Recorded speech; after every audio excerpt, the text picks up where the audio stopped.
Live. Yay. All right, I'm going to play the intro.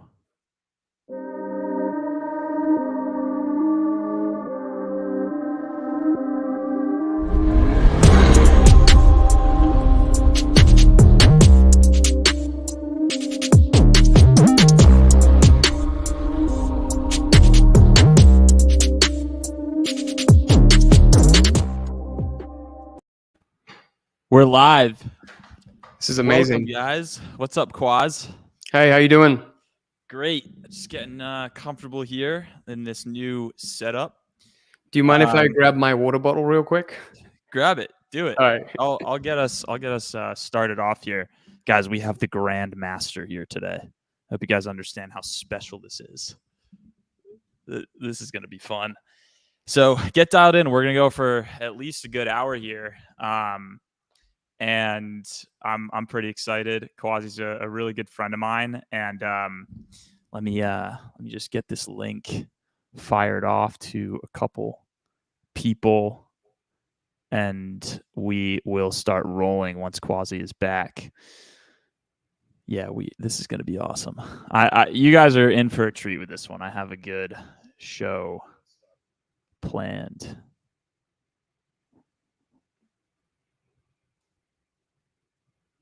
All right.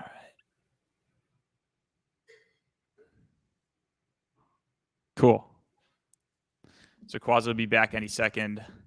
You know what? Fuck it. That intro is pretty. We're gonna play it again. That was not it. Right, that's not it either.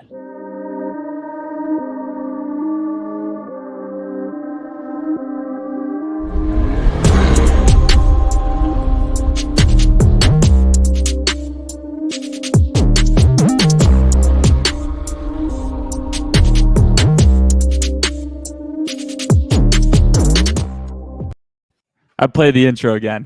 Nice. It's a sick intro.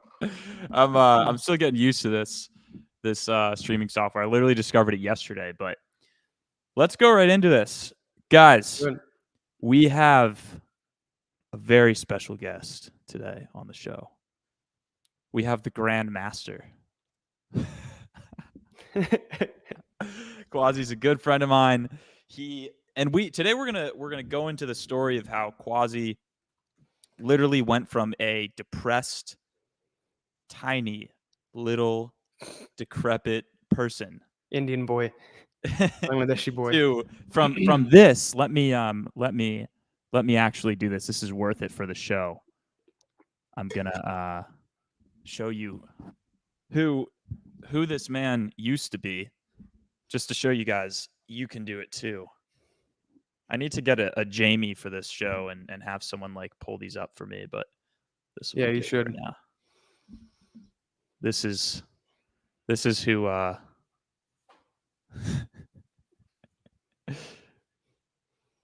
think I look great, honestly. So we're going to talk about how Quazi went from this to this and what happened along the way. But before we hear the words from Quazi himself, I have to tell you guys a story. Oh no. Tell you guys a story. And that story starts about 10 months ago, when this man, Quazi, asked me to be the best man at his wedding. And he texted me one day, and I was living in LA at the time. And I picked up my phone, I looked at it, and Quazi's like, "Hey, do you want to be the best man at my wedding?" And I was like, "Fuck yeah, I want to be the best man. Like, I am the best man." And I didn't think about it too much. I don't know, 4 or 5, 6 months go by. And Quazi and I have been talking, obviously, intermittently. And then it's the day before the bachelor party. And I text Quazi, and I'm like, "Hey, what's up, Quaz? What's the schedule? What's the itinerary for this week?" And he goes, "Haha, you're the best man." And I like reread the text message, and I was like, is he saying that I'm the best man or that I'm the best man? And I didn't really know what he was talking about at all, because I hadn't. I mean, I guess just didn't know much about weddings. I had never been a part of a wedding, but it turns out, as after I Googled it, that the best man is responsible for everything, including planning and organizing the entire bachelor party, which I had not done at all. So I was like, shit. And Quasi's a man of flow state, so we knew it was going to work out fine. And essentially, we ended up having a good time. But I'm not going to tell you the bachelor story, what happens in Vegas, stayed in Vegas. But what I am going to tell you is, I'm gonna tell you how Quasi and I met and how we bonded. And so we met back in college, Boston University, and we met over actually a very strange shared hobby, I guess you could call it, Yeah, personal development activity, which was actually around there was this personal development coaching group back in the day called RSD, and they were not personal development at the time. they were a dating company. Yeah, They taught guys how to meet and attract girls and work on themselves and become more charismatic. And it was weird, right? Like, this was a very strange sort of underground kind of community thing. And Quasi and I were both into this, but we didn't know it. And one of the things that you would do, or that you were instructed to do, was write out your experiences. So like, you'd go out, you'd practice what you learned, you'd go out to a bar, you'd go out to a club, you'd talk to some girls here and there, you'd, interact with anyone socially. And I mean, I had a history of anxiety. I know we'll get into Quasi had a history of anxiety. So what we would do is we would practice, talking to people. We'd go home and we'd journal about it. Some way or another, I don't know exactly how it happened, Quasi, but you found out that I was into this same weird kind of thing. And I found out that you were, and how do we find out? it was on we were on a group together, like a Telegram chat. And one That's day I was like, weird. wait, this guy's in my class, because you were in my religion class. Yeah. Yeah. And you'd like sit up front. I was like, no way, this guy's not into this stuff. He looks so cool. He's not into pickup. He's got that social life locked down. Yeah. Yeah. Yeah. So, okay, that's what it was. So we both found out that we were into this, pickup community, and we started becoming accountability partners. So like, we would journal it was weird. We would just like journal our interactions and like review it. And that document is still out there on the web somewhere. And it's funny to look back Should on. not be out there, bro. But anyway, that was the first thing we bonded over. The second thing was, I had started this YouTube channel that this is live on about 5-6 years ago now, at school, and I was posting vlogs and I was showing what college life was like. And then Quasi came along about a year into it, and I had built it fast. I mean, it got to like 100,000 subscribers within a year. And Quasi was like, "Hey, dude, I want to start a channel as well. Can you give me some pointers?" And I was like, "Yeah, sure." So I gave him, some tips. Biggest thing I said was like, post every day. Have a goal card in your pocket so that you remember and think about your ideas consistently. And I taught him a few things about the algorithm, but that was the second thing. The third thing was that we both joined the same business program, and we started learning about, how to build essentially a coaching consulting business. And it was actually the same exact course that we bought. Like, I think it was like $2,000, and then there's like the next level up was like $6,000, and Quasi progressed up that ladder pretty fast. And so, I finally realized, really around the time I was the best man at Quasi's wedding, why I was confused when he initially asked me to be his best man. And let me tell you guys something. After all these years, right, where Quasi is, Quasi and I are basically contending in social life and dating, contending in YouTube, contending in business. We sit here today on this podcast, and you're looking at a man who's making more money than me, who has more YouTube subscribers than me. And on top of all that, this man is fucking married. And so the reason that I was confused why I was asked to be the best man is because Quazi really is the best man. Oh, stop it! You're making me blush. And not only that, he is the grand master of reality. So we're gonna talk to Quazi today. Quazi, welcome to the show. Thank you, Arlin. Thank you for having me on. I'm really excited to be here. I'm excited too. So first thing I want to talk about is actually this. Tell us about this time in your life. So that picture was taken when I was living in Africa. I lived in Africa for a year. So it was like the west of Africa back then. I mean, it's a little place called Côte d'Ivoire, Ivory Coast. And I was moving. So to give you like a brief history, I was born in Bangladesh, lived there till I was 11. Then I moved to Africa. Then I moved to the UK. And then I moved to the US. So I lived in like 4 different continents by the time I was like 16. So when I was living in Africa, that picture, I was like in the 6th grade. And I just like came from Bangladesh to Africa, and I got bullied, like immediately I was cast as the outsider, and I was picked on, and it was just like a really tough time for me to get adapted to that environment because I just left everything behind, like, because when I was in Bangladesh, I was pretty much like the king of the world. Like I had everything all set up for me. I knew all my friends. Like I was actually like the popular kid in school. But then all of a sudden that got flipped upside down, you know? Mm. So I was very lost for a very long period of time. And so, you fell down a dark path, and what were some of those very low points that you were feeling? So when I moved again from Africa to the UK, that's when it got really dark. Like I felt really depressed because like in Africa, at least there was sunlight and I felt a little happy. Mm. But then when I went to the UK, I didn't have friends and there was no sunlight, which fucking sucked. So I also had a hard time fitting in because I didn't speak like them. They had like a different accent than I did. I could barely speak English at the time. So I was just on my own most of the time. And then I had all these like suicidal thoughts. Like, what's the point? Like, what am I doing? Like, there's nothing even there for me. Like, I had no desire to go to school or do anything. So I just went from this like really happy kid when I was 11 years old to like kind of confused kid when I was 12 to this apathetic kid when I was like 14, like 13, 14, and 15. And describe that state of apathy. This is you in that state of apathy. So that state of apathy looks something like Is that really your grandmother? Sorry.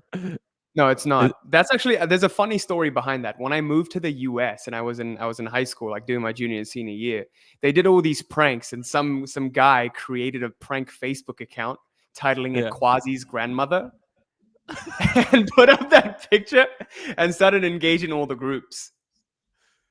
So we had like Facebook groups for our school. Yeah.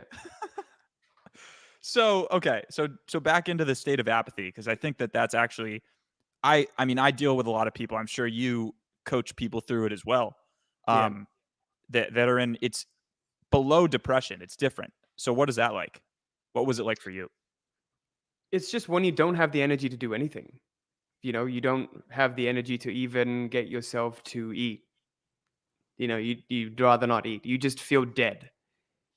It's like I don't know, it's like just sitting on a couch all day or sitting in your bed all day, just scrolling mindlessly through social media, not knowing, like not caring about what's going on outside, not just not caring about anything. Like you don't even feel panic or fear or stress or anger anymore. Those feelings they're much higher up. You're just dead inside. That's what it felt like. And so what happened after that? After the state of apathy, how did you break out of that? It's a good point. This is such a long time ago. I think I used to play like I always looked at video games, and that was like a form of escape for me. from the apathy, I would just numb myself with video games, because in video games I could escape to a different, like I liked RPG games, like role playing games where you have a character and you level that character up and you achieve things. So then like I would level up these characters, and that kind of gave me, like, that was my source of confidence, you know? Like in my social life I didn't have a lot of confidence. In other areas of my life I didn't have a lot of confidence, but when I played video games I was like, oh, this is something I'm good at, and I felt competent at it. And then when I was leveling up those characters, I felt, one day I asked myself, okay, if I can do that with that character in a video game, what if I just applied that same mindset to doing this for myself in real life? So at that age, I started working out because I thought, oh, maybe people will like me if I wasn't scrawny, and maybe I'll feel more confident if I had some muscles. So that's when my first like introduction to personal development, like the very first time I got introduced to personal development. And I started going to the gym. I started lifting weights, and at the same time, I saw there were other people who were also interested in that from my school back in the UK. And so I made friends that way. I started to actually make friends from being completely isolated. I was doing this activity that I enjoyed, you know, the pursuit of building muscle, building confidence, becoming a better human being. But, you know, back then it was in full scale. It was just like, all right, when I build the muscles, then I'm going to get the girl. That kind of thing. Yeah. The kind of first paradigm, but it was a bit higher energy than the apathy. It's one of the ways to get out of apathy and depression is that like pride energy, that like It ego, was anger for me. Like, I anger. shit you Yes. not, the very first thing I felt like when I was in the ninth and ninth and 10th grade. So I was in the UK like 7th and 8th grade, 7th to 10th grade, right? 7th grade and 8th grade, I was just, you know, bottom of the food chain. You know how in school how it goes, and you just get picked on, you get isolated, and I got bullied then. But then like ninth and 10th grade, I kind of came back with a vengeance. You know, I was like really angry all the fucking time. Like I just remember sitting in class just bubbling up with anger. So all that apathy, that apathetic state I was in, it got transmuted into anger. So throughout those summer holidays, I would like take time to like work out and do all of these things and spend time with family. And that kind of raised my consciousness level a little bit. So the anger, and then after the anger, more so the pride, or was that related with the anger? No, that's you get to that level of pride. You know, you're like, all right, this is who I am now. And then when someone tries to challenge that ego and that pride, you quickly rush into defense of it. You know, Yeah, then I mean, I started to become yeah, the bully. Like by the ninth and 10th grade, I started to become the bully. right. I was bullying the other kids and I just didn't care at all. Like, yeah. So it's like you have at that bottom, you know, this is obviously that David Hawkins consciousness scale, that Mm. bottom 0 to 50, that apathy state, or really that like 20 to 99, getting angry about something. You know, this isn't like full on accurate, but it's close enough. Yeah. I find this model super interesting. But anyway, let's get back to your story. So after that, was there anything like significant, like any significant stories from that period of your life, or would you say skip it right over into college? Yeah. Yeah. No, there was, Think that about was just like the beginning of personal development. it. Yeah, And then the skills that I learned there, like how to become adapted to different, like flexible, and to bend in and to mix into kind of like become a chameleon into different environments. right. That really helped me when I came to the US and like started going to school here, and also when I went to college, because I knew like this change is actually not a big deal. Like I know how people and like how people's psychology worked by that time, and how to win their favor, how to influence them. I already knew this stuff because I was in so many different environments, and I kind of had to like to win my way through it. Right. Yeah, Right. And BU is such a diverse school, so you'd already had that diversity going in. exactly. Interesting. As opposed to someone like me. I grew up on Cape Cod. Yeah. So okay, let's dive more into the college experience. Before we met, tell us what that was like, and the engineering path you took, and then how the personal development path progressed. Yeah, so when I got into college, I initially wanted to take physics because I had this dream that, I'm gonna become like Albert Einstein. I'm gonna be this like mad scientist and just invent stuff. Money is evil, like money is evil, so don't chase money. I'm just gonna make enough and I'm just gonna be some scientist. That was like my dream. And I later realized that I believed that money was evil because that kept me in my comfort zone of not having to put myself out there to make money. You know what I mean? But that realization came a lot later down the line. So initially, that's what I wanted. But then my parents convinced me. They were like, all right, if we're going to pay like $250,000 for your tuition, we don't want you to do like a physics degree and get no job afterwards. You might as well pick something that might have some job, like some opportunity to get like a decent career, earn a decent amount of money right off the bat. So I was like, okay, let's do engineering. I like mathematics. I like physics. So what do you get when you combine them together? Mechanical engineering. That sounds cool enough. So then I started doing that. And I think the biggest thing I know a lot of people shit on college, but I would say 80 to 90% of what you learn in college is how to network and how to make friends and how to be on your own. And then if you take a major like engineering, then you learn how to think critically and persist on a problem until you solve it. And that's like the biggest thing I got from it. But then there was a dilemma for me towards the end of college, because you would by your senior year, you would have to have like a summer internship. And I was running around applying for summer internships, and I got one finally. And I started going to it, and a couple months in, I look around me, I'm like, oh my God, is this where I want to work for the rest of my life? It was in a factory. It was in a box plant where you make the Amazon boxes you're seeing. That's where they make those.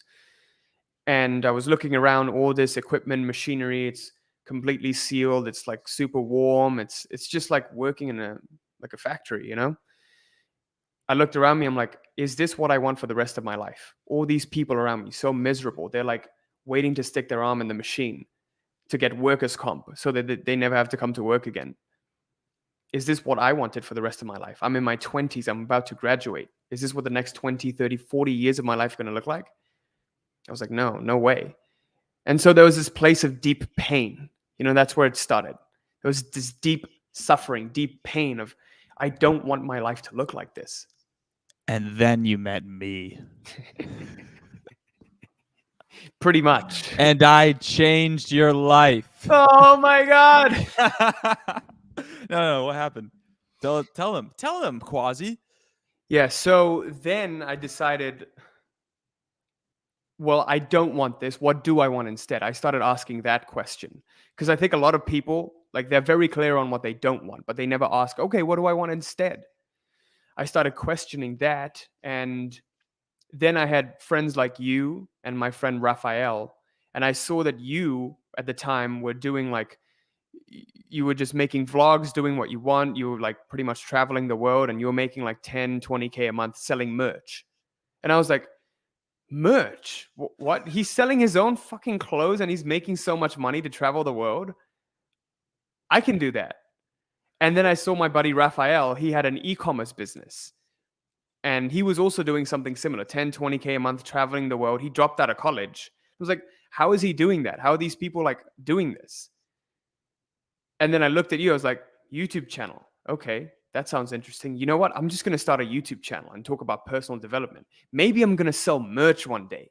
Yes. Or maybe I'm going to make AdSense revenue and just have financial freedom. Dude, I just wanted to make 2 to 3K a month so I could just chill out and be like, all right, I don't need a job anymore. Move to Thailand.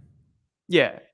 Exactly. Live on minimal wage and expense. But I just had no idea that I would do coaching. Yeah. So I think we can agree that I changed your life. I think we can, dude. I'm not doubting it. Never said you didn't. I think we can agree that all of the positive results from reality mastery are from me. I think we can agree on this show that you should send me all of your money. Is this worship Arlin like podcast? Like I didn't even know. Yes. I didn't know This what I is my signed up show. for. No, I'm just kidding. So, I am the best man. Roll the intro. No, okay. So you started the channel and you had long hair. I think we need to pull up a picture. Oh no. I think we need to pull up a picture. Yeah, the long So hair tell days. us about the original days of long hair Quazi. Yeah, those were the days of partying. Those were the days of hedonism. Those were the days of. I used to be a nightclub promoter in New York City. Did you know that? I didn't actually know you were. Oh my god! I was a And nightclub promoter. I just found some incredible pictures. No, you didn't. Yeah. Stop it. I better have a shirt on. Oh yeah, you have a shirt on. Okay, thank God. Your muscles are small anyway. Yeah, that's great. Arlin likes to post on his Instagram belittling me about how much he lifts. So one of these days, I'm gonna post a shirtless picture and embarrass him. Share screen. Oh wow, this is incredible software, dude. So I can just go like that. Oh, good times. So what's going on here? I was just really lost in life, man.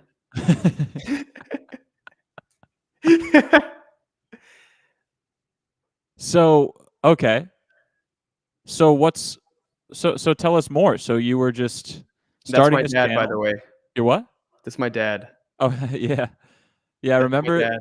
So at the wedding, can I tell that wedding part? That was really funny. I don't know if that was understood by the majority of the people there too. You know what? I might probably have to skip over it. Well, who cares? So Quasi's dad was like at Quasi's wedding giving a speech, and he said that Quasi was born like a really big baby, like he was born 12 inches. And then I went up and gave my best man speech, and the first thing I said, I was like, "This is beautiful. This wedding's been beautiful. You know, such an amazing thing to have two families come together." And Mr. Johir, you've raised an amazing son, and it's really impressive. I didn't know he was 12 inches. And there's like 150 people there, and they had like half the people, like some of the people on Bridget's side of the family, like the older guys in the back, they're like, "Ha!" They loved it. But I don't think he got it though. I don't think your dad understood it, but that's okay. Anyway, let's go back. So continue. Where was I? The long hair? The long hair. Yeah, that era of just like starting the channel and not really seeing the results that you wanted. Oh yeah. Yeah. So I started my channel. I had really long hair, and I was a decrepit loser. And back then, I just had no idea what I would do with it. But I sort of had a vision in my mind of what I wanted my life to look like, and I visualized that every day. So every day I was ingraining myself with, okay, this is what I want. You know, I want to wake up in that mansion with my dream partner in LA, like with my sports car. She's blonde. That's literally all I knew. You know? I remember that. Yeah. You had the frame visualization of the red Ferrari. Yep. You know what it was? It was you're out on your balcony overlooking the ocean. You have your wife, blonde, and then she gives you the keys to the Ferrari, and then you walk out and you get in. I remember that. How do you remember that? I still visualize that to this day. I love it. Go ahead. Yeah, so I just didn't know the how that would get me there. But I knew like, okay, well, at this moment, I know to make YouTube videos. And that's what I followed fully, you know, without question, without doubt. And I was just making YouTube videos, just sharing stuff, just sharing value, visualizing that frame with my long hair. And one day, like this was 6-7 months in, some lady hits me up, like sends me an email. And she's like, hey, I'll pay you $300 for like 5 email coaching sessions. And back then I was like, wait, what? That's a thing? I had no idea. And that's when I had that eureka moment that I can monetize coaching. Like I can help people get a particular result and in return charge for it. But before that, I wasn't anywhere close to this like personal development world, this like, coaching and investing in yourself world, you know? And then I came across at the same time, what happened was there was this guy near me. His name's Sunny Sharma. He's from Personal Mastery Quest. Yeah, I was actually hanging out with him this weekend. He had already done something similar, and he was like 40 minutes away from me. He lived literally 40 minutes away from me in Long Island. I was like, what a coincidence. And he was already like, he had more subscribers than me, and he actually had a coaching program, and he was making some sales. He just quit his job. And I asked him, dude, how did you do this? We met up at a Starbucks one day, at a Barnes and Noble and Starbucks. He was like, hey, I took this coaching program by Sam Ovens. It was called Consulting Accelerator back in the day. And it was like $2,000. And back then I couldn't conceive of paying like even $100 for coaching. I was so cheap. I was so stingy with money. You know, like you'll probably see, like, you remember the reference experiences when I wrote in the Google Doc? I was like, oh man, had to take like pay a $30 ticket to this place. Guess I'm going into the city and not paying. So that's who I was back then. I was just like very, very conservative, very like stingy with money. And I was just closed off as a person, closed off to like all sorts of risk. And that's the mindset that I had to overcome, because I knew that in order to move forward, like all of these people literally got results by investing in this program. Like I was seeing like a lot of testimonials for it. A lot of people were doing really great. And this person was also doing really great. And I even asked him, I was like, hey, dude, can you just give it to me for free? And he was like, no, that won't serve you. And I'm glad he didn't give it to me for free. So then I made my first like $2,000 investment. Like the money that I earned from the internship, I just paid in, and I bought it. And I used it. And I think like by the third or fourth week of the program, like I remember just like posting on my YouTube being like, hey, I'm taking on clients. You can schedule a free consultation call with me. And back then I was doing one-on-one selling it for like $9.97. Right. And I remember getting on like my second or third call and closing it. And after collecting the payment, I was like, holy shit. This is unbelievable. Like I couldn't believe it, you know? I was sitting at my desk. I still remember this moment. I was sitting at my desk in Boston on Com Ave. I just finished like studying like some homework or something, and I was just taking a sales call. And that feeling that you get when you make your first sale online of your program. I didn't have a program then, by the way. I just sold it first. I had some sort of a structure, and I was like, all right, this is how I would conduct it. But nothing. Just one phone call, and you could make $1,000. Post some videos online, and you can make money from it. So that opened up a completely new world for me. And that's when it all got started. Mm. Yes.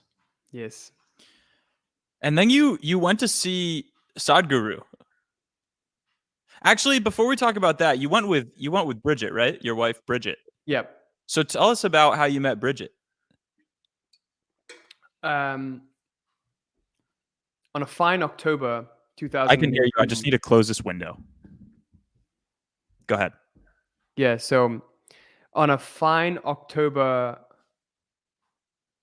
afternoon, I got out of class and I was stepping onto the T. It's called like in Boston, it's the tram, the public transportation. I step on, swipe my card, pay my dues.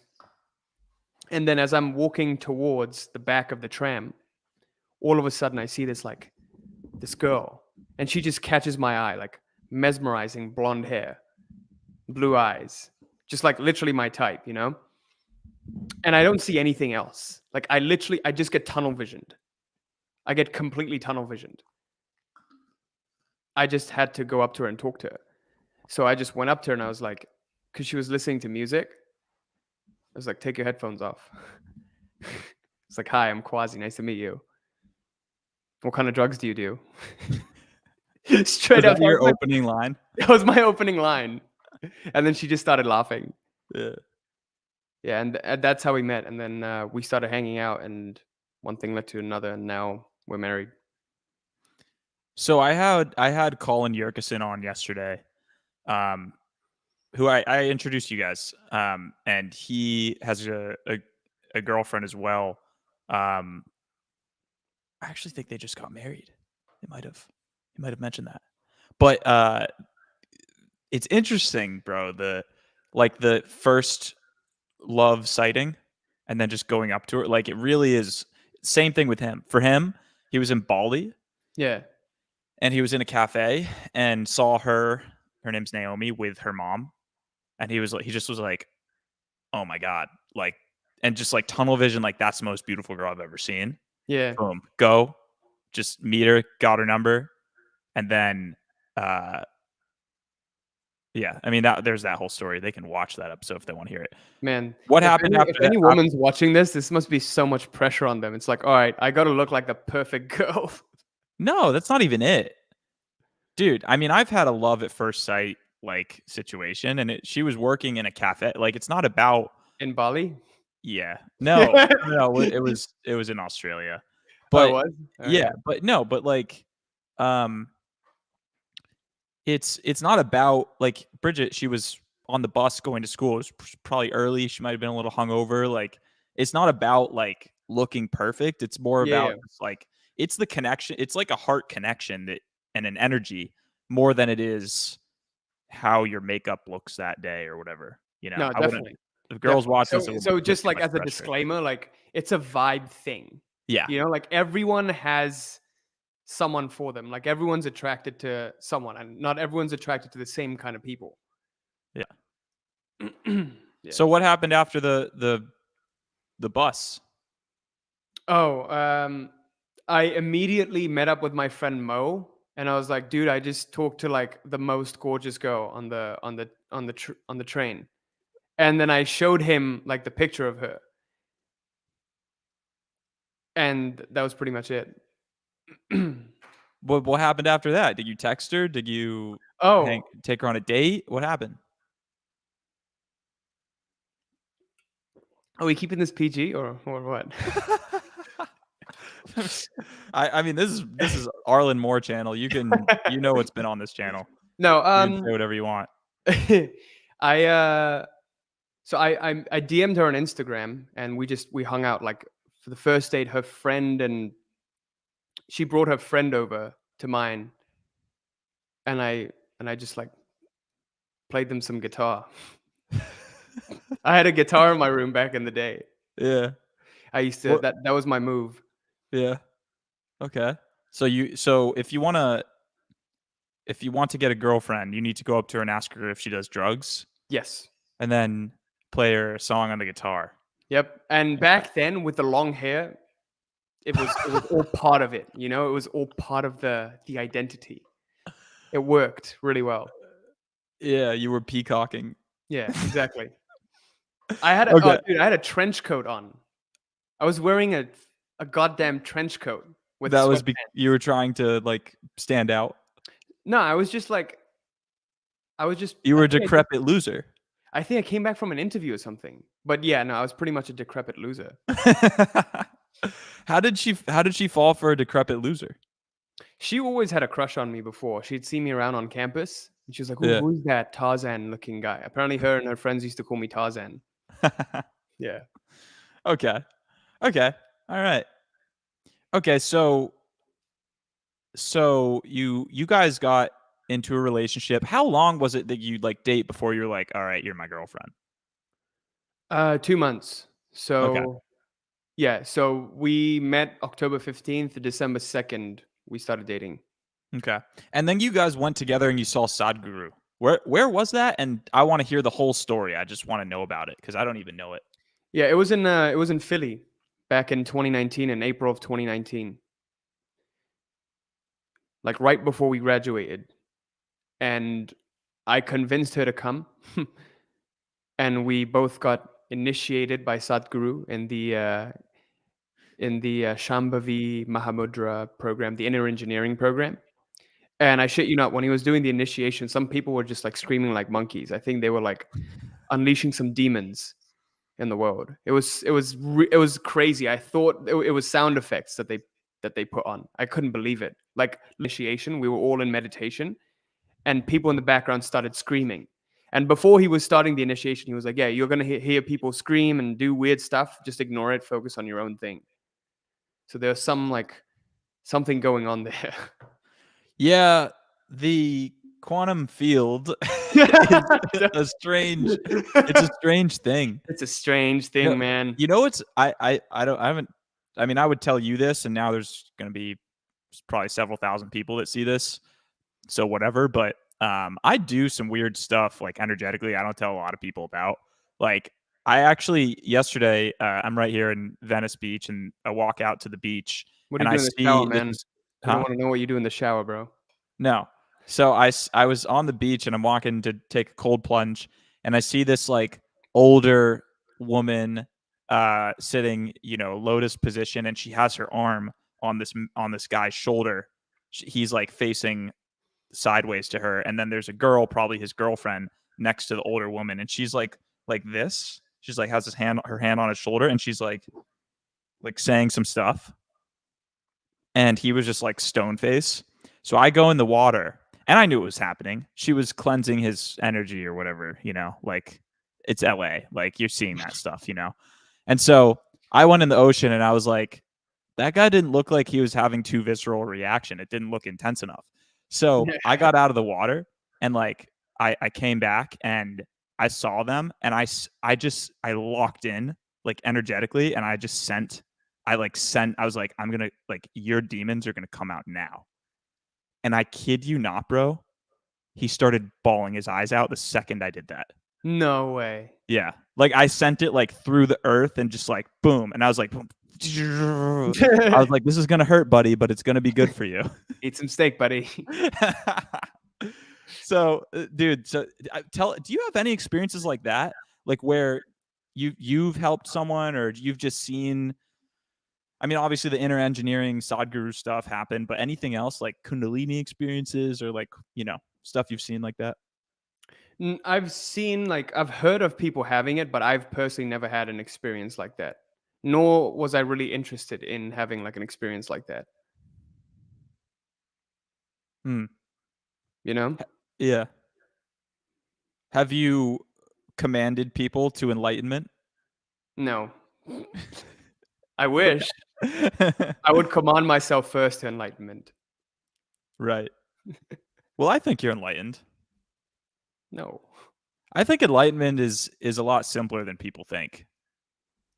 Yeah. I don't know. It depends how you define it. It's a word, right? At the end of the day. Exactly. Yeah. People are like afraid of it. I was talking to my friend about this a couple days ago. Like, people take enlightenment. They're like, oh, it's this thing. And like, there's all these religions that are just so confusing, and they try to provide a path to enlightenment Yeah. when like all you got to do is like set some reminders on your phone to call your awareness to the center. And then Yeah. 7 days I later, need you're some enlightened. steak. Literally, that's it. Um, Get Botanical Bulls. yeah, exactly. Yeah. Okay, so oh yeah, so okay, enlightenment experiences, um, Sadhguru, falling in love. I wanted to ask you. Let's talk about Sam Ovens, because that's like a guy, you know, who's been a mentor to you for a while. Yeah. What's the importance of having a mentor? How's it been working with Sam? What's he like? You know, because you know him pretty well at this point. Tell us about that. I have no idea who he is. Like like I've known him for 3 years, but I don't know who he is. You know? Like I've been in like a mastermind with him, and I like sort of like talk to him almost once a week, but I have no clue who the dude is. He's very like, well, you know what? I've seen many sides of Sam because he started off like when he started his company, he was like he was one way. He was more like the consulting.com, the sharp dressing, like wear a suit, like he wasn't really himself. And then one day he told us he dropped mushrooms. Actually, I shouldn't be saying this. I don't know how Sam would feel about Sam. If you're watching this, I love you, man. He said he dropped mushrooms, and then he like had the idea for school. I think like shortly after that, but his philosophy completely changed. He went from scale, scale, scale to the moon to, you know what? I don't want to. I don't want to have all this complexity. I don't want to be unhappy. I just want to be happy. And he just went to a forest for like 2 years. He was straight up living in a forest in New Zealand for like 2 years, just dirt biking every Oh, was day. that was in New Zealand? Yeah, Wow. yeah. He was dirt biking. He was going on all these adventures, and then he was working on school at the same time. So at that time, he wasn't doing much in consulting.com. He didn't make a video for like 2 years. Yeah. So now he's more of that hippie, like Sam with long hair. Basically the opposite. Like I did the opposite of Sam. Which ironically is probably going to actually aid his expansion in his business. I mean, he's not going to have a choice. That's one thing I've learned, is that you don't really have a choice when you're called to do something by an intuition, Yeah. you have to do it. Yeah. If you try to not do it, you can't resist it. Like Yeah, you couldn't stop building your business if you tried right now. Yeah. It would haunt me.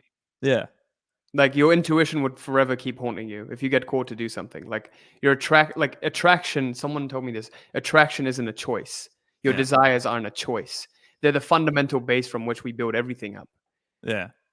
Yeah. Okay, so Sam's been helpful. How's Sam been helpful to you? Well, he's the reason I learned how to set up a consulting business, like how to do the sales, how to do the marketing, and all of that. But obviously, like with everything that you learn, you also take your own bits and pieces, like what actually works for you, based on your personality. Like for Sam, he's more introverted. He preferred the Facebook ads and, not doing much social stuff like in his programs or doing a lot of one-on-ones, and that worked out for him. He could really scale it, right? But everyone has their own unique individual style. So for me, I was using the YouTube channel for marketing. Sam didn't use that as a primary source. He used that as a secondary source. Mm. So now he wants to make it a primary. So his priorities have changed. Mm. Okay. And what else do we need to hit? I feel like there's a lot we could dive into, just like storytelling wise, just like the character of Quazi, the story of the Grand Master. How did you become a Grand Master? Let's talk about that. You're an animal. Like I remember part of the thing with you progressing so quickly in business, which was different to my path, was you were doing, people who know sales calls and have done sales calls will understand. If you haven't done sales, you do not know how difficult this job is. And I started trying to do it, and very quickly I was like, fuck that. I'm going to go back to making YouTube videos and selling merch. But Quazi, like, you didn't. You just, like, you're like, all right, I'm going to master this. And then you just went full on into it. How did you do that? So I think that's like that's like a huge part of my personality. It's like whatever I stick to, I want to master it and then move on. And that's like a great strength of mine, but also it becomes a great weakness because I become like really rigid in one thing. Like I gotta fucking do this and figure out the end of the tunnel. Like I gotta get to the pot of gold or else I'll die. That's what I was like. Even when we were, doing the dating stuff, like I wanted to like figure that out till the very end. Even the personal development, everything that I do, I want to follow it to the end. I stay very like rigidly focused on it that I just get tunnel visioned, So that's the attitude that helped me master it and stick with it. Because I knew that if I mastered this, then everything else would just fall into place. Mm-hmm. Because if you master sales, not only can you do the sales and know how to turn like a prospective customer into a paying client, but you can also train a whole team to do that for you if in the future you decide not to do it anymore. Mm. And so like I took sales calls for like, I took maybe over, it's hard to say, like over 2,400 sales calls. I was taking like 100 a month Mm-hmm. for 2 years. And That's some a months it lot. would go to like 120, 130, 140. And I was closing like 150 grand a month in cash, just myself. Yeah, that's crazy. Yeah. People have And to understand how intense. I mean, you're getting on these calls. People are telling you no. You're tired. You got other shit going on. You have to run the business. You have to serve the clients. You have to yeah, like the generate thing is, I was running a business at the same time while I was doing this, you know? and creating the YouTube videos. Yeah. I remember you would go into the Boston University chalkboard rooms and you would Yeah. make videos in there, Yeah.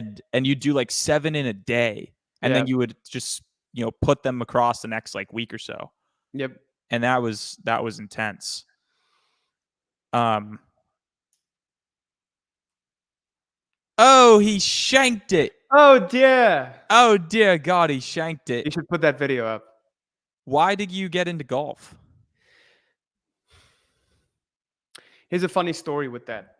I'll tell you exactly why I got into golf. So the year of 2000 and what's today? Yeah, it's 2022. Year of 2020. So towards the end of 2020, I finally started to be like, okay, well, my energy can be best used elsewhere. So now I need to start delegating the sales calls. And I hired after 4 mishires, I hired my first rep that actually stuck around for a year. And then I trained this guy to doing everything. And all of a sudden, my world was shattered because he was actually doing well. He was doing so well. He was closing like 80 to 120 grand a month in cash. And I was like, whoa, I have so much time available now. What the hell do I do? Because I was doing like 6 to 8 hours of sales calls in a day. And I was working 12 hours a day. And I'm like, I don't have much time. And like, I have so much time free. Like, I don't know what And to you do have with so it. much money. Yeah. Like, I just didn't know what to do, you know? And I kind of actually felt depressed at that time because I was like, dude, I have nothing to do. I just have like a team to train and I could just like do the marketing and also take the calls with him. But I'm actually kind of burned out. But at the same time, I have this competitive drive about me that I want to like be the best at what I do, you know? So I found this like one day, one Christmas, my wife got me golf lessons from Golf Tech. Like she just got me 2 golf lesson packages and I took one of them and I was like, whoa, this is cool. Then we started going to the driving range. I was like, wow, this is interesting. The ball doesn't go every time you hit it. And so there's clearly something to work on and improve at. And that's what I like about different sports. Like unlike, because I'm not too athletic genetically because I'm like this Bangladeshi dude with weird like long limbs, you know. I'm not super athletic, so I can't play sports like soccer or football or baseball.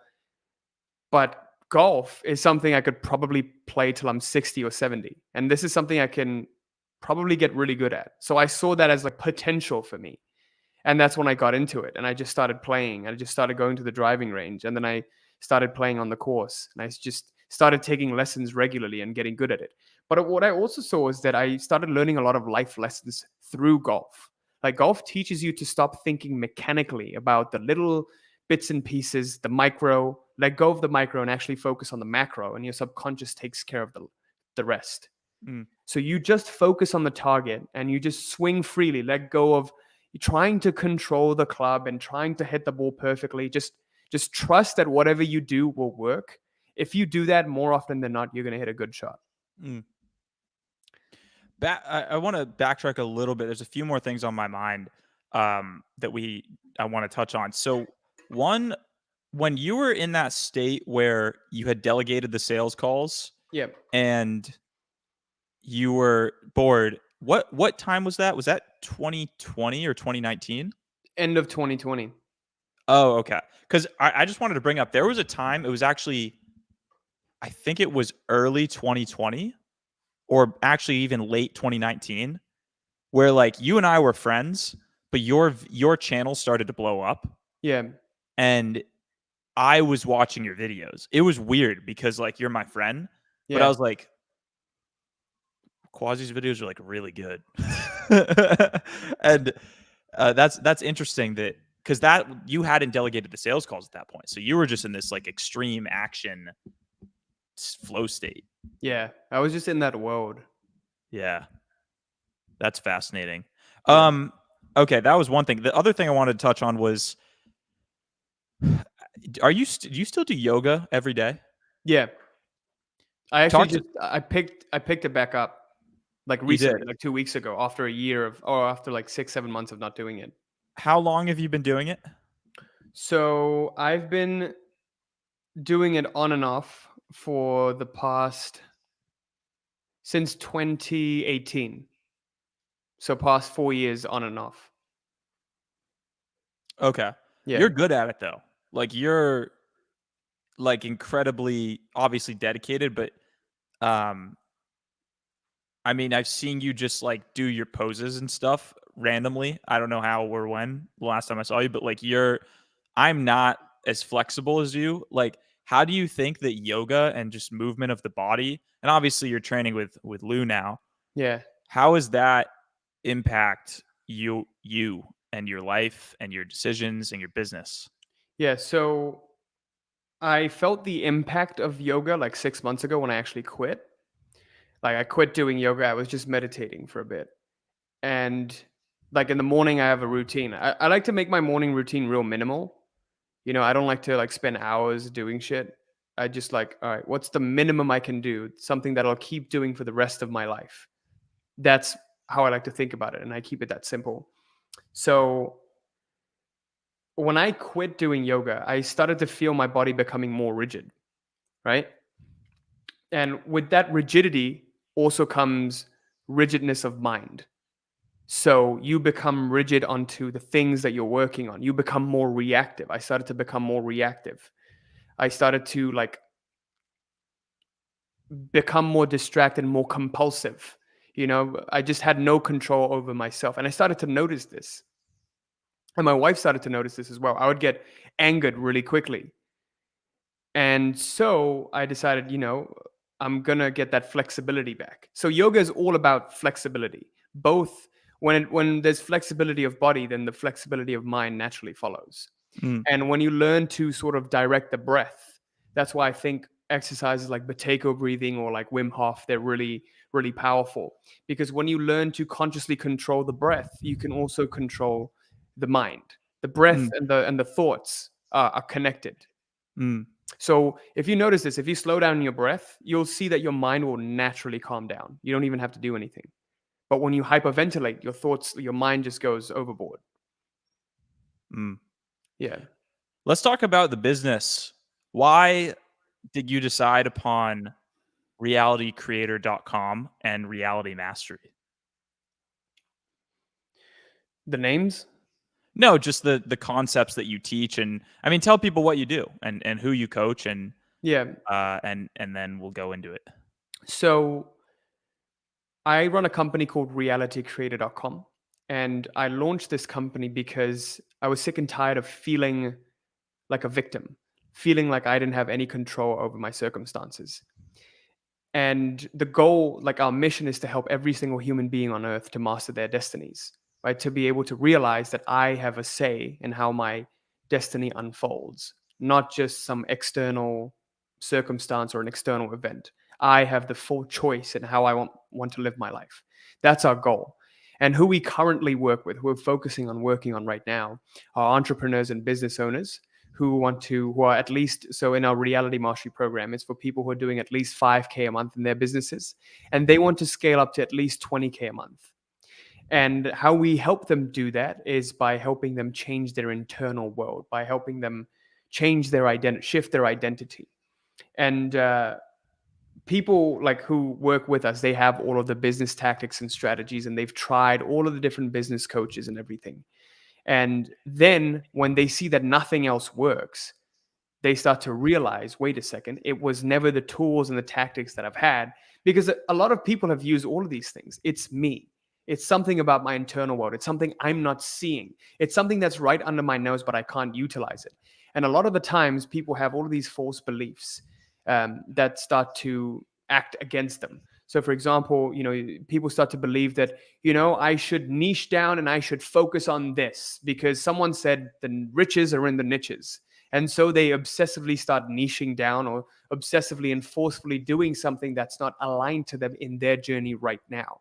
Instead of accepting where they are, they try to fit against, like compare themselves against some mold. And we call this mold social conditioning, which is what like the mind gets sucked into. And so this is what we help people overcome, how to live their own path. So to dictate your own destiny, you have to become free of social conditioning. Yeah, so that's pretty much what we do in Reality Mastery. So, And how many people are in it? over 800. And tell us about like just some of the stuff that you've been able to help people do. Specific people, maybe interesting, like could be just inspiring stories or funny stories or. Yeah. So last like 2 or 3 weeks ago, we had this 17-year-old kid who lives in Kashmir, which is like a war-torn city. And he didn't have access. Like sometimes they would cut off his internet. He wouldn't have electricity sometimes. And he feared for his safety. He wasn't even able to go out sometimes. And he's afraid to say what he wants to say. There's no freedom of speech basically because the government runs the media. And from there, he wanted to start up his own business because he has this dream of like owning his own tech business. He started his own agency at 17 and he took 90 sales calls and closed nothing. And back then he was like into my stuff. And after, he'd struggled for so long, tried all the business tactics and strategies, he joined the program. And within the first month, he closed $40,000. Like he started going from 0 for 90 on his sales calls because he was so like in his head, so nervous on the sales call, not knowing how to manage his internal world, his emotions, that he just couldn't present the offer with conviction. And because of that, he closed nothing. But then after we worked together, like within the first 4 weeks, he closed like 40K. He started a new business and did like 16K within 10 days of launching it, his coaching business. And this dude is literally about to move out of Kashmir because now he has enough money to, move out. He's going to like Serbia. That's one of the success stories we've had amongst plenty. We have another client who came to us at like 20K a month. And now he's doing over 500K a month in his coaching business just by, again, changing his internal world, how he views things and setting that goal and owning that goal. He was stuck at 20K a month for 2 to 3 years that he started. Then he came to us. Within a year, he went to 100 grand a month. Within 2 years, now he's doing $500,000 a month. So what are some of those things that people are stuck on that they need to change? Those identities that you find come to you? It's just old ways of thinking that are habitual.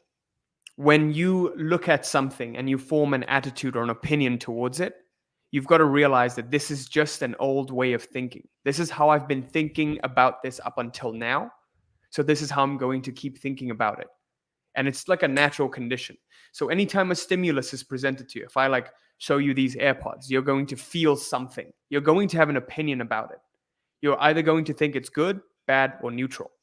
And all of these things are colored by how you've reacted to it the very first time it was presented to you. So that's how people form their opinions.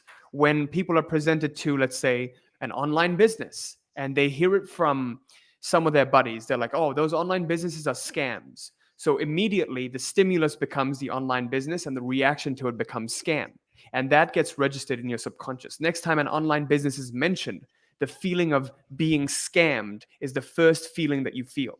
And we don't ever remember the thoughts.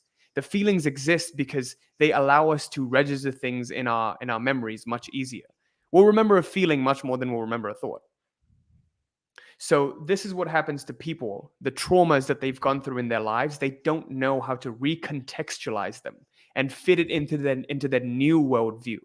So for example, if I've gone through a lot of bullying in the past, but I want to believe that I'm socially confident, how do I recontextualize the bullying to fit my new worldview of I'm a confident person who has a great social life, a great social circle, and attracts a lot of women or men, and is abundant? How do I do that? That's what we help people do. So where can they find more if they want to join? You can go to my website at realitycreator.com, or you can check my YouTube channel. It's realitycreator.com/content, or you can even check out my podcast, which is realitycreator.com/podcast. And what do you tell people who are feeling like a decrepit loser like you once were? Grow your hair out. Actually, I heard it's true that people with longer hair have like better connection to the universe or something, because like the strands of the like hair an antenna. tie in like an avatar, right? Yeah. You tie it to the horse and you form a bond. No, I actually, mean, you met your wife like that, right? true. What's your first 100K month? Like, Nah, I cut my hair. That Oh. was an identity shift. When I started my business, like in January of 2019, I cut my hair. how do I shift my identity? Well, the easiest way to do it is actually through a gimmick. So a gimmick of growing your hair out or getting an appearance change is actually quite effective. But all those gimmicks need to be grounded in some sort of principle. So you need to get clear on what you want for your life. And then you need to see yourself who you would be, appearance and everything, as you are. Oh, I just removed you. There we go. Go ahead. Yeah, so there's how we teach people to shift their identities is essentially by first having them gain awareness. So we have 4 pillars in the Reality Mastery Program. The core pillar is awareness.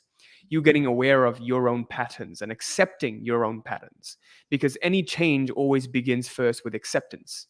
So that's pillar number 1, awareness and acceptance. Pillar number 2 is getting clear on what it is you want for your life. If you look at the next year, 5 years, 10 years, getting even a vague picture of what you would like, both in the mind forming a picture of it and in the heart feeling that this feels good.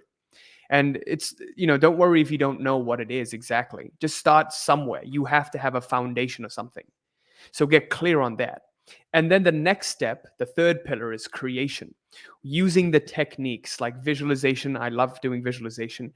Something that all of my clients have found a lot of benefit in is affirming and then confirming. So you affirm something and then you immediately look for proof of where something similar has happened in your life. For example, if you affirm that you're a confident person, where's some proof that you might just be a confident person? Oh, some girl like held eye contact longer than usual. I'm a confident person. Or someone smiled at me as I talked to them or received me well. That's a proof of my affirmation, a confirmation. So that's number 3, the creation methods. And number 4, something that everyone misses, is coordination. Coordination is simply the act of balancing yourself out as you go throughout this journey. You'll always find that you're out of balance. You get a little too attached. As you get closer and closer to achieving the goal, you get a little bit more attached to achieving it. Kind of like when I came close to my 100 grand month and I only did 80K that first time. I was really attached to hitting that big 100K. But I couldn't because I was so attached to, come on, close this deal. Come on, you're going to buy, and just like pressuring my prospective clients back then to buy from me. And it didn't happen. So when you have a harmony of awareness, clarity, creation, and coordination, that's when you can really shift your identity. And I think the biggest misconception people have about identity shifting is they believe they have to be someone else. That's completely untrue. Identity shifting is the process of you becoming more yourself. It's like a process of homecoming, returning home. You're becoming more and more yourself, who you were meant to be, your true self, every single day. Because remember, those core desires are never going to change. They're always going to be the same. You came into this earth, your karmic substance has been conditioned already, and it's already been determined. It's going to unfold in a certain way. Those form your core desires, and you're here to see through that illusion. And that's why this process helps you become more and more authentic and more yourself. Who you are right now, there's probably bits and pieces that are acquired from social conditioning, looking at other people and believing that's the right way. Look at that person that's rose above through the ranks. That's how I should be. No, how you should be is how you want to be and how you were meant to be. Sorry for the rant. The Grand Master has spoken. Don't look at him. You might blind yourself. You might shank it. That was beautiful. Oh dear, he shanked it. Oh dear. Dear God. Well, that was fun. Yeah, that was amazing, man. So realitycreator.com Yep. if they want to sign up. Yep. And look up Quazi's YouTube. You guys, you'll become enlightened. You'll have a chance to learn from the Grand Master himself. You might just. We are doing a second part of this interview that we actually go in and break down the thought patterns of this man and learn how you too can become a Grand Master. If you want access to that, go to mindsetdesign.com and sign up, and you'll be able to access that interview. It'll be up later this evening. But for now, we will see you all later. Roll the intro. Roll it.